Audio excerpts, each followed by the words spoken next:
con varias organizaciones sociales, centros culturales, la escuela media y varios compañeros más, club de chicos, club de jóvenes, Copa, la parroquia, Madre de Pueblo, la otra base de encuentro y otras organizaciones más y también los estudiantes de trabajo social.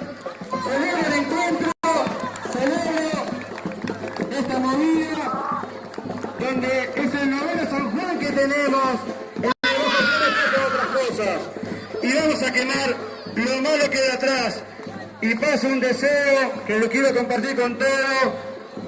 Necesito que este barrio podamos terminar en algún momento con la droga, y eso se va a lograr con la participación y con